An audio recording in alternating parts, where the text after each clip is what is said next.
I got these animals on a ration of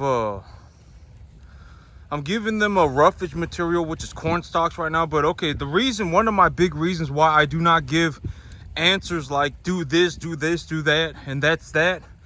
The reason I do not give these answers is because depending on what area of the world you're in, depending on what time, what season it is, etc., depending on what commodities your local community grows in excess of, there will be many different answers. There will be many different answers. That is the reason why I do not give exact answers. Like in the middle of the summer here in Texas, especially if we had a hot summer, but almost every single summer, right? I mean, this is also one of the reasons why I say well, it's not even failed corn, but every single summer here in Texas, people roll up their corn stalks, right? And I'm sure they do it in all other places too, right? People will chop down their corn stalks and roll them up. And during the summer, corn stalks are very cheap. But they're very cheap, and and so like I can buy a year's worth of corn stalks, enough corn stalks to feed like 70 animals for an entire year for like $1,000 delivered. And so that's one of the big reasons why I use corn stalks as my roughage material. But depending on what you got going around in your local area, if you got somebody who's growing some lower quality hay, and one of my big things is that, like, when I purchase hay, I got something in my mouth. But when I purchase hay, I always look for feed information. I always look for a relative feed value. I always look for feed information, relative feed value, a digestible protein, calcium, phosphorus level, stuff like that. I always ask for it. If they don't have it, then that's a bad sign, because it only costs $25 to get that information. You just got to send a little sample of your hay off to a lab and pay them $25, and now you got that information. And so if somebody does not have it, that is a big to me, I'm like, okay, I should probably not do business with this farmer. Unless I know them very, very, very well, and I know exactly what they're doing to grow their hay and when they're cutting their hay, I would, that's the alternative, right? That's the alternative. Like, if I really know a farmer and they're like, oh yeah, over the last month, I got 4 inches of rain. And when I got that 4 inches of rain, I put 60 pounds of nitrogen on my field, and I was having a potassium deficiency. And so, I was getting 4 inches of rain, and and over 1 week, I got 3 inches. I got rain 3 times, and it was about 2 inches. And I put potassium on my field at that time because the soil in my field was being saturated with water. I mean, if I very, very, very, very thoroughly knew the farmer and knew exactly what they were doing to grow their hay. Oh yeah, and I cut my hay at late vegetative, early blooming stage. There was a flag leaf. I cut my hay at a flag leaf stage. The flag leaf, maybe half of my field, 75% of my field had a developed flag leaf when I cut my hay. If I thoroughly knew the farmer, then at that point I would be willing to overlook the feed value information. But if I did not know the farmer and they did not have feed value information, I would not do business with them. That's just my personal belief, and I strongly stand with that belief. I would not do business with them, because then you don't know, right? You don't know what you're getting. And it could be even like, oh yeah, when I planted this crop, I put 150 pounds of nitrogen on the field. And even this would not be a bad idea, right? Because people who have larger fields, it's like they can only go over their field so many times a year, right? They can only go over their field so many times a year. So it's like, oh, in fall, I planted my seed. I planted seed in early fall. And when I planted my seed in fall, I put 150 pounds of nitrogen, or 100, they said that an El Nino was coming. Like me, one of the big reasons why I planted my grass so thick and I put the fertilizer on my field the way I did was because there was a 98% chance of an El Nino happening. The weather turning into an El Nino. I know I talked about this, maybe about 5-6 months ago, that the Weather Channel was saying that there was going to be an El Nino this winter, right? And so I said, okay, if it's going to be wet this winter, If it's going to be wet this winter, I'm going to increase my planting density by 25%, right? Or something like, I'm going to increase my planting density and increase my fertilizer, increase the amount of fertilizer I'm putting on my field because I'm anticipating an El Nino weather event, right? And so when you talk to a farmer or anybody else, whatever it may be, you can talk to them about anything, right? If you're talking to somebody, you can tell pretty quickly if this person actually knows what they're talking about, or if they actually have a direction for themselves or a plan or anything going on, right? It doesn't take a lot. And so, like, if I talk to a farmer and they were like, oh yeah, I set my soil, I farm several thousand acres, and so when I started planting my seed, I took a soil test and sent it off to a lab, and I applied the fertilizer on the field according to the soil test results. Even that would be fantastic, right? Even that, to me, I would be like, okay, that's fantastic. Because I've always said school, like the stuff that they do at the schools and stuff, it's not the greatest thing in the world, like, right? Like when I look at like these university plots and stuff, when I look at these plots that these universities are planning and I see what they're doing, I'm like, yeah, this is very good, but this is not like incredible. This is not like the greatest field that I've ever seen, right? Usually, almost always it's not. I mean, like, yeah, I would be like, yeah, this is pretty good. Like, this is pretty good. The university, they are doing pretty good. I'm gonna be honest, they're doing pretty good.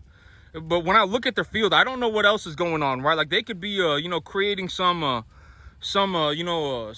diagnostics machine, and like sometimes I'll read about what these people are doing, and they'll be like, oh man, if we burn this plant material to an ash and then react it with this acid, then we can get the amount of protein. We can measure the amount of protein by shining a light that is of this intensity, some nanometers. If we shine a light of this light bandwidth, like this nanometers of light through the ash that is reacting with the acid, we can then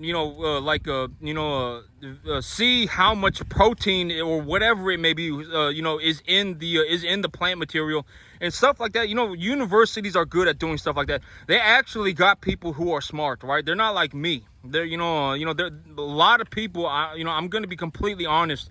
When it comes to actually being genetically smart, I am not even close to being even 1 in 1,000. I'm not even close.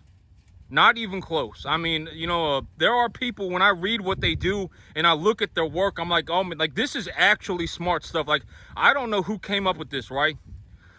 Somebody was sitting there in a room one day and they were saying, oh man, when I look at the composition of this plant material, if I burn it to an ash and then react it with an acid and then shine this nanometer of light through it, and I change the wavelength of light that is used, I can then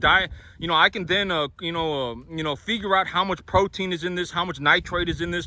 There are people who come up with this stuff, and it's not me. Like me, I look at other people's work. And if it looks good to me and it makes sense, because that's the thing to me, right? It's got to make sense to me, because I'm out here and I farm. That's the one thing I got going for me, right? I farm 7 days a week. Farming is legitimately my entire life.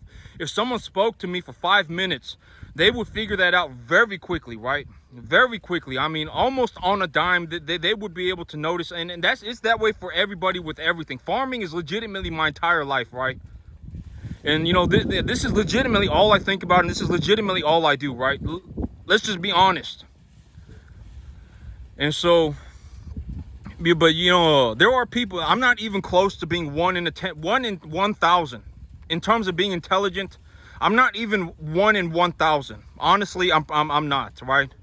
I mean, I always say there's a reason I only talk about farming, is because if I talked about math, or if I talked about English, or if I talked about whatever else it may be, right, I would seem like I'm 75 IQ. Like, I would have, maybe not 75, but I would seem like I am below average intelligence, right? Pretty significantly below average intelligence, right? Honestly, I would, right? And so there's a reason why I only talk about farming. It's because this is legitimately my whole life. And so when I look at my farm and I look at what I got going on, I think that this would be very important for people. It's like, why do I stand out here and why do I say that I'm going to make $40,000 a month, right? What is going on in my head that would say that would make me say that would make me not only say but set a goal for myself to make $40,000 a month in the commercial cattle business. What is the reason for that, right? What is going on in my head? Okay, so what is going on in my, and this may be useful for other people too. For whatever reason, I'm just going to be honest, and when I'm honest, that's just, it just is what it is, right? So when I look at my farm here, right, when I look at my 10 acres, I would say I make an average of about $4,000 a month of net profit. Somewhere between about $3,500 to $4,000 a month. That is about how much money I make running specific just cattle. On just the cattle business, I make about, let's just say $3,000 to $4,000 a month, right? So just on my cattle business, I make about $3,000 to $4,000 a month of net profit. And so I'm in a situation where I'm making about $40,000, $45,000 a year running this business, right? That's how much money, at the end of the day, that's how much money I put in my pocket from running these cattle. So if I'm in this situation where I'm making an extra about $40,000 a year, that $40,000 a year is nice, right? It's fantastic, but it's not going to change my life, okay? I'm just going to be honest, it's not going to change my life. But if I take that 30, 40,000, if I take that 40,000, 35, 40,000, and I invest that, I can purchase I can take a loan from the bank. For a $500,000 loan from the bank for a piece of land is about $2,500 a month. Granted that it is agricultural property. If it is agricultural property that is tax exempt, and I get, there are specific programs at the FSA. From my understanding, once I have filed my taxes and I have my tax paperwork, I will go straight to the bank and the bankers will let me know. I don't really, I don't look into the specifics, right? I've said this before, but there are people who are, that is what they do, right? Like me, like if I was put on a farm, I would be the person, who would be running the specifics, right? I would be the guy accountable for the specifics, right, on the farm. What are the cattle eating on a daily basis? What are the soil saturate? What are the mineral levels? What are the mineral levels of my soil, right? What stage of development is my grass in? How much grass am I going to plant? What's the weather going to be like? I would be the person, that would be more than likely be accountable for the specifics of a farm, right? But there are people who are accountable for the specifics of everything. Almost everything. It doesn't matter what it is. It could be building your car, right? Someone is going to be accountable for building your car, in charge of the specifics, right? It could be the bank. Somebody's going to know the specifics of the loans, right? Somebody's going to be there who knows the specifics of the loans, and those are the people. They will be the ones that I talk to, right? And they will let me know what is going to happen.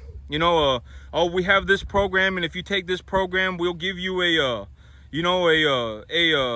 loan according to this bond. We have a loan that is connected to this bond, and we charge 0.25% over this target bond. Like there's let's say they got a loan that is connected to the U.S. Treasury bond, 20 plus year Treasury bond, and if the Treasury bond is right now it's like whatever 4.5%, and they charge 0.25% over it, there will be people who know the specifics, right? And so if I go to the bank and they'll say, oh, if you take this loan program, you are not, you don't have to put any down payment. You don't have to put any down payment on your property, and you don't get charged private mortgage insurance, right? So it's connected to the bond. You don't pay private mortgage insurance, and you do not have to pay a down payment. And so, and at that point, and it's agriculturally tax exempt. Well, if I take a $500,000 loan, that's going to be about $2,500 a month. And if it's amortized for the first 10 years, about half of that payment, a third to a half of that payment is going to be equity. It's going to be principal. And then the other half to a third of that loan is going to be interest that I may be able to write off of my income. Stuff like that, the generic stuff, the basic stuff in terms of running a business, I can do it by myself. When it comes to like looking at the amortization schedule of the loan, stuff like that, I can do that by myself. But when it comes to the specifics of the loan, like this program is here, or this program is here, there are even programs it's like, oh, whatever the programs may be, right? The banker will know. The banker will know. They have a person at the bank who's specific. Their job is to look at this stuff every day, right? And so once I have my tax paperwork filed, I'm going straight to the bank. I'm going straight to the bank, and I'm going to see what can I do. What can I do? And then the banker will also let you know, oh, if you do this, if you do this, if you raise your credit score by this amount, or if you whatever, right? If you want to, I may even be able to take a loan on my cattle. Who knows, right? The banker will know. And so I don't even worry myself with that stuff. I just focus on my farm. I just focus on farming. And, and then, the banker will know. And so, but what is going on with me mentally right now that would why is it my goal to make $40,000 a month in the commercial cattle business, right? And here is how I see it. Here is my perspective. Okay, so on this 10-acre field, I'm making about $3,000-$4,000 a month of net profit running these cattle, right? I'm making about $3,000-$4,000 a month. That $3,000-$4,000 a month is fantastic. It's wonderful, but it's not really going to change my life. And now I'm also in a situation where I have to buy more assets. If I want to reduce my income tax burdens, I need to buy more assets. But I don't really want to be in a situation where I have 120 cattle on my field, right? I don't really want to be in a situation where I have 120 cattle on this 10-acre field. I just don't want to be in that situation, right? And so it's like, okay, so if I anticipate, this farm right here makes me $3,000-$4,000 a month, and let's say things go horribly wrong. Well, I still make like $2,000, right? Let's say everything gets chopped in half, right? Which probably won't happen. I mean, thinking about things like this, it's almost ridiculous, right? It's like being afraid of the monster under the bed. The monster under the bed does not exist. Like, there is not any good reason to be afraid of everything. Oh my God, what if, whatever, right? If anything bad happens or anything difficult happens, I'll just figure it out. I've been at this for 14 years. I'm not just going to give up, right? I'm not just going to give up on year 15. It's going to be like, oh my, this is the hardship that broke me, right? Not going to happen, right? I'll just figure it out. It doesn't matter, and I'll just figure it out. Like, I'm not going to quit. And one of the big things is, but it's a very, very, very, very, very in-depth process. It's not something that I can just even teach or show in one day, or even 1 year. I cannot show it. Because, life is dynamic, right? Life is dynamic, and things happen on a daily basis that shape reality, right? Things happen on a massive universal scale that shape reality. Life is always changing. It's always dynamic, right?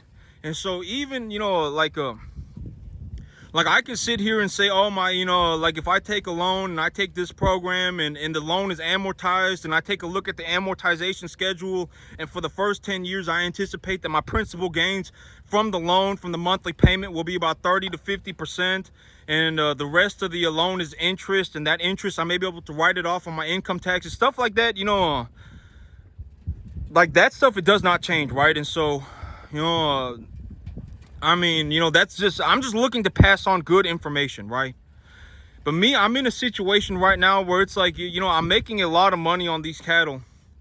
And if I take the money that I make on these cattle and I take it for a loan to purchase a new piece of land, that land now becomes equitable to me. I now get an opportunity to build a pool of equity, which is the land. But also, when running a business, like if I own the land and I also own the business on top of the land, the cattle business itself is a value of equity. Like, if I say, let's say my EBITDA, my earnings before interest, tax, and amortizations, let's say my EBITDA is 40,000, right? Let's say my I don't even know how to calculate EBITDA, but let's say my EBITDA is 40,000, right? And we just use a very generous multiplier. A very low multiplier would be like 3 to 3.5, but a very generous multiplier would be 5x, right? And so my business has an equitable value of 200 grand. So if somebody genuinely wanted to buy this business from me, if they wanted to buy this cattle business from me, for whatever reason, if they just showed up and they said, oh, I want to buy this cattle business from you, they would have to probably pay me somewhere between $120,000 to $200,000, right? That is the equitable value of my business. Because, let's say, someone paid me 200 grand, and let's say that they were actually as capable of a cattleman as me, right? They were as capable of a farmer as me, and they started running the business on their own, right? And then I would also, okay, but here, okay, I'll just go through the depths of the business. And let's say they were as capable of a farmer as me, and they started running the business, right? They would also have to pay rent for the land and, everything. I got the barn here and everything, unless they wanted to purchase the real estate from me as well. But this is what I mean by the real estate and the cattle and the business are separate. But that's the thing, right? It's like, realistically, people, the chance of somebody, running a business like this is not just a turnkey business, right? It's not like a business. It's not like a business that somebody random can just show up and be like, oh. And this is also one of the things. It's like, why you can't just give stuff to people, right? Why is it so important to earn things, right? Why is it so important to earn things? Is because at the end of the day, this, like me, okay, this business right here, right? This business right here costs me about $500 a month, right? If things go horribly, and if things cost a lot of money, I pay about $700 a month. But if I gave anybody, like 99.9999999% of the human population, $700 a month, I almost guarantee it, they would not go and farm. I almost guarantee it. They would not magically turn into a farmer. And that is why, like stuff like this, you can't just give stuff, people like, oh my, everyone should just be given something, right? That is communism. And that would make the world fail. Like, I almost guarantee it. If I gave somebody $700 right now, they would not go, oh my God, here is my chance to become a fantastic, wonderful, incredible farmer. They would not do it. I almost guarantee it. A lot of people, they would, they may say they want to be a farmer or whatever, right? And if I gave them $700, they would turn on a dime. They would go and do something else. They'd be like, oh, I got $700. I don't really care about farming right now. I'm going to go and do something else, right? I'm going to go to the restaurant, or I'm going to go and do this or that, whatever it may. They're not going to magically just become a farmer. And I know that may be, whatever, but it's just the truth, right? Let's just acknowledge the truth for what it is. And so, like, I'm going to be, and like, me, like if I say something and it seems kind of like either wonky or it seems kind of like, oh my God, this going too fast, and, write it down and look it up on Google for yourself, right? Because I'm just going to be honest. This is the things that I think about and the things that I do on a daily basis are the accumulation of many, many, many, many, many thousands of hours. Like legitimately, this is my whole life. This is the result of my whole life effort. Why is my grass growing like this, right? Why do I have this business? This is the result of my entire life's effort, legitimately. And so the chances of me even if I made, a 10-hour video every single day, I probably could not, because it's already been so long. It's already been 14 years since I started this 14 years ago. And so, if something seems wonky or something seems like, like you want to know something more about it, just write it down on a piece of paper and Google it. It'll legitimately just be faster that way. That's practically how I learned 0.999% of the things that I know, was that I just Googled it. I'm just going to be honest. I went on like Google Scholar. If you want to read something very, very kind of methodical and, like scientific papers, and you want to read something that is, something more like that, just go on Google Scholar. Just look up Scholar on Google and it'll take you to Google Scholar, and you can read through published papers. You can read through thousands of them if you want. I mean, they're all over the place and they're for free on the internet. If you want to learn how to, run a cattle diet, just look up cattle diet formulations on Google Scholar. You can read, I must have read like 100 papers, like legitimately just on cattle diet, right? Oh, corn stalks are an average protein content of this, an average energy value of this. This winter wheat cultivar that is being grown is an average protein concentration of this, average protein content of this, in this stage of development. And when there are this many warm degree days, if it's warm for this many hours, the biomass accumulation when the soil is saturated with minerals tends to have the plant at this, everything. Whatever you want to read, you can legitimately read it for free on the internet. Legitimately, it's all there and it's free. If you just put in effort, it's there. You can read whatever you want. And you know, and nobody's stopping anybody from going out and being a farmer, right? I mean, if you know, the $700 a month is not going to be what makes or breaks people. I almost guarantee, like, if you were 110% serious about becoming a farmer and you were like, you know, I'm going to farm, do or die, I am going to farm, the $700 would not stop you. It would not. I almost guarantee it. And most people are plenty smart enough. I mean, I would be willing to almost guarantee, granted that you are not severely mentally handicapped. Legitimately, granted that is not the case. If you just put in enough effort, you can go and do it too. I almost guarantee it. And so, you know, but that's one of the big thing about why am I sitting here going, you know, why am I sitting here saying that my goal is going to be $40,000 a month in the commercial cattle business, is because this 10-acre farm right here, you know, it makes me about $40,000 a year, which is fantastic. But if I don't have a way to invest in more assets, now I'm going to be stuck paying income taxes. And let's say I pay 25% income taxes, that'd be like 10 grand that I got to write the government. And, you know, and then I also got my W-2 job. And so, you know, I'm kind of in the situation right now where if I wanted to do this until infinity and beyond, right? If I just wanted to sit here and make myself, you know, whatever, $10,000, $12,000 a month, let's say I decided that I'm just going to sit here until infinity and beyond, and I start running 60 cattle instead of 40, right? And I do push myself as hard as I can for that extra $2,000 a month. And let's say I can just sit here and make, you know, if I wanted to, if that was my life goal, I can just sit here and make, you know, $10,000, $12,000 a month, right? If that was legitimately my life goal, I can just make my $140,000 a year, right? If that's what I wanted to do, I could just do it. I could always come back and do this whenever I want, right? But if I do take the money that I'm making right now and invest it for more land, I now have produced an opportunity for myself to increase my cash flow opportunity with very, very, very minimal risk. Very minimal risk. You know, the $3,000-$4,000 a month that I make here will more than cover the $2,500 a month that I need to take a $500,000 loan. And even if my business here does not do very well and I only make $2,000, well, now I only need to find a way to make $500 more to pay for my $500,000 loan. And if I consider the very, very, very finite details of the loan, it's like, you know, a third to half of my loan for the first 10 years is going to be equity gain. It's going to be principal. And so, you know, I will still be overall, I will still be netting a profit. Overall, financially, I will still be netting a profit. And for $500,000, depending on where I go, I can buy like 50 to 85 acres, 50 to 100 acres. And let's say I take my business and, I increase my cash flow by 7-fold. You know, I could put myself in a situation where I'm genuinely making like $40,000 a month, legitimately, you know, and $40,000 a month would be fantastic.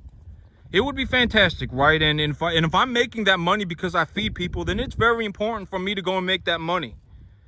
That's how I see it. You know, this is just my perspective. Like, if I'm going to be honest, I'm making an excess of money here. I'm making an excess of money here. If I just invest what I earn, I have an opportunity to create more equity for myself, increase my cash flow opportunity, and I'm not even including the equity that I would gain from having a business, because business, the equity value of a business is a multiple of the EBITDA. And so I would also have a second pool of equity. I would have my business, you know, and I may even be able to take a loan on that. And so, you know, I have an opportunity to increase my to make a drastic sum of money for myself for very, very, very minimal risk. Almost in every single business, the biggest risk is the business owner. Almost in any business. In any business, almost 100% of the time, the biggest risk of the business is not the business itself. Like, the $700 a month that I need to run this business is not a risk. It's not a big risk. The biggest risk is almost always going to be the owner. You know, is the owner 100% committed to the business? That is the biggest risk. Because if you see these businesses that fail, right? If you see these businesses that fail, it's like, oh, you know, I'm just going to go and do something else. I'm just going to go and do something else, right? Oh, I got some money now. I'm just going to go and do something else, right? Oh, they're not like, oh, I got money, now it's time to make my business better. You know, oh, I got some money now. I'm going to go and do something else, right? Oh, they're not 100% committed to the business. They're not 100% committed. And if they're not 100% committed, somebody who is 100% committed will legitimately just push them out the way. Because that is what capitalism is. And that's why capitalism is so successful, right? Because it allows the best to win. That is why capitalism is so successful, right? At the end of the day, communism may sound good on paper, but it's not good in real life. It is not good in real life. Everybody should not be given stuff. Not at all. Because if you have one person who is 100% committed to a business, right? Let's just take this as an example. Capitalism versus communism. You got person A over here who is 100% committed to a business, and person B, if you gave him some money, they would go and do something else, right? Oh, I'm going to go to the restaurant every weekend. Oh, I'm going to go and make my life a little easier. Maybe I take a few hours off of work every week now, right? They're going to look to do something else. Oh, maybe I can cut my work schedule back. Maybe I don't have to work as hard because now I got some free money coming in. They're not like, oh, now that I got some freebie coming in, now I can work harder, right? Maybe they're cutting back now, right? Maybe they're saying, oh, if I'm just going to be given $500 a month, I may as well just not work that 10 extra hours, right? I may just work 10 hours less. That is their mindset. And I know that is, but I don't really like saying this stuff, right? But we just got to be honest. We just have to be honest about the world. A lot of people, if they were given the opportunity to do better for themselves, they are not going to take it. And if they do not take it, they should not be rewarded. That's why capitalism is so successful, is because it allows people who are 100% committed and actually stick to it to succeed, right? That is why capitalism is so important. Communism may sound good on paper, but it does not work in real life. Maybe, if we actually look at somebody, maybe someone did not make it because they were only 90% committed, right? Maybe someone did not make it because they were only 99% committed. Deep down, if they were asked, and you can see it within an instant.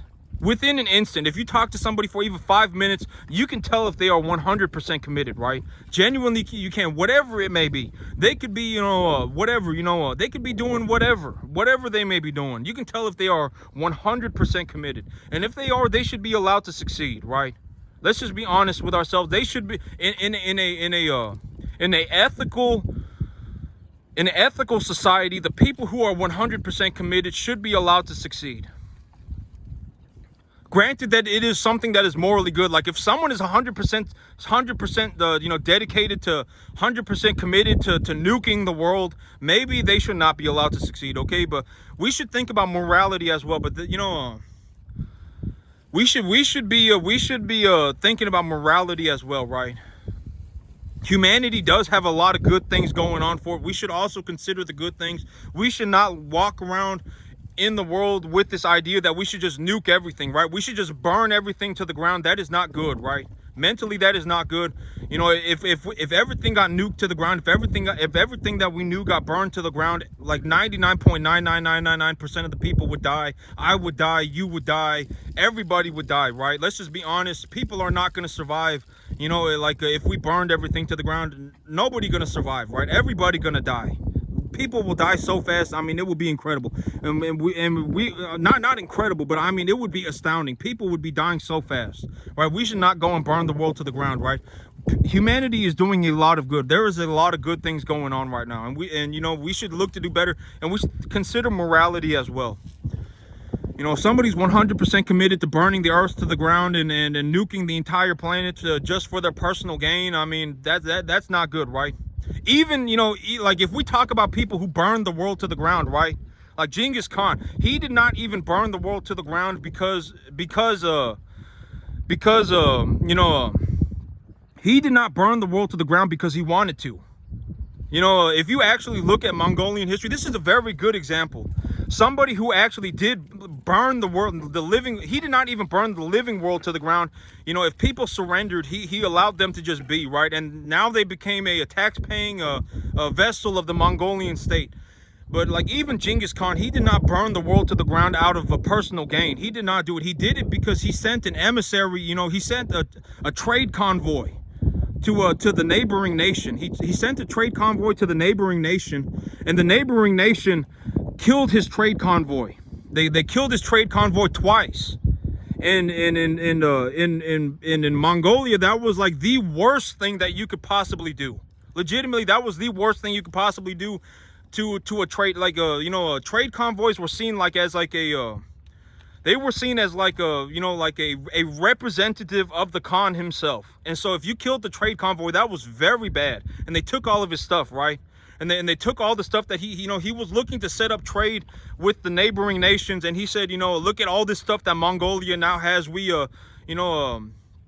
pillaged China, and we got all this stuff, and now we are looking to, but even China, but China up until about recently, China was a country that was constantly invaded by Mongolia, right? That's why they built the Great Wall. They built the Great Wall to keep the Mongolians out of China, as a show of strength to keep the Mongolians out of China. And, because the Mongolians kept, almost throughout the centuries, for many centuries, a Mongolian king or Khan would invade China, and they would now become the emperor of China, right? It's happened repeatedly. They would invade China. They would set themselves up as the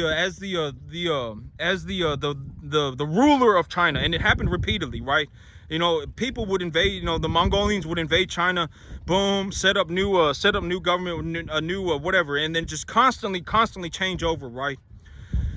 And even like even Genghis Khan, the man who was known for burning the world to the ground, right? He did not do it for his personal gain. He did it because his trade convoy, and I'm not saying that this was the only reason why he did it, but he did it because they killed his trade convoy, and that was very bad, right? That was very bad. And so, and when they killed his trade convoy twice, it was essentially, according to, the Mongolian people, because the Mongolian people, they had their own way of life, right? They had their own way of life. And, according to Mongolian rule, like the Mongolian way, if somebody killed your trade convoy, you were supposed to go and obliterate their tribe or their people. That is what you were supposed to do. Like that was what they were taught from they were young. Like if somebody ever goes against your if somebody ever goes against the Mongolian way, you're supposed to show up and legitimately obliterate their people. That is what they were taught to do when they were very young. And that's how they, Attila the Hun is a very good example. But Attila the Hun was also a Mongolian man, but he actually left Mongolia because it was too hard for him, and that shows just how difficult Mongolian society was. Attila the Hun left Mongolia to go west because it was too hard, because Mongolia was too hard, legitimately. And so from what I understand, I don't know if I don't know Attila the Hun, right? Like I don't know who he was, but and I've never talked to the man, and and never seen him in person or nothing. But but they were taught things, right? And it's like but even him, but that's what I mean by if somebody is genuinely they want to nuke the earth to the ground or burn it down to the ground because they want to, that's not good, right? That's morally wrong. And the one man who actually did kind of burn the known world to the ground, did not do it because that was what he wanted to do. He did it because because his largely because of his trade envoys were killed. He sent two trade envoys to a neighboring nation, and the neighboring nation killed his trade envoy and took all of his stuff. And so according to his people, according to his society, now you are supposed to show up and you're supposed to kill everybody. That's what you're supposed to do, right? That is, if you're taller than the wheel of a wagon, if you're taller than the wheel of a wagon, you're already a grown man, and boom, you are killed as well, right? And if you are not a Mongolian, then if you are, but the Khan was the representative of his entire people, right? And so, that's how they saw it. If the ruler of the neighboring country, killed his trade envoy, then the people of the ruler is an extension of the ruler himself. And so, And so you know, if the people are the rule of the extension of the ruler himself, then you need to obliterate everything, right? And so that's why he went around and killed babies, you know, killed everybody, right? Legitimately, I think it was like the average Mongolian warrior killed like 30 people or something like that. I mean, it was nuts, right? It was freaking crazy, right? And if you read these stories, I mean, it's crazy. I mean, they killed so many people, and they lit them on fire, and they piled their bodies up so high that if you were walking through the city, there was legitimately like inches of human fat, like on the ground. Legitimately human fat just all over the ground, and you like could not walk down the street because it was so slick from melted human fat. And I mean, you know, but even then, like the one person who actually did burn the world to the ground, he did not do it for, you know, largely he did not do it for just you know, because he wanted to, right? You know, that was just their way of living, right? And so people should not go into, we should not, encourage people to, if somebody is 100% dead set on nuking the earth to the ground, we should not allow, that is not good, right? That is not good. Granted, it's probably more in depth than that, but we should not look to burn the world to the ground. Humanity is doing a lot of good stuff, right?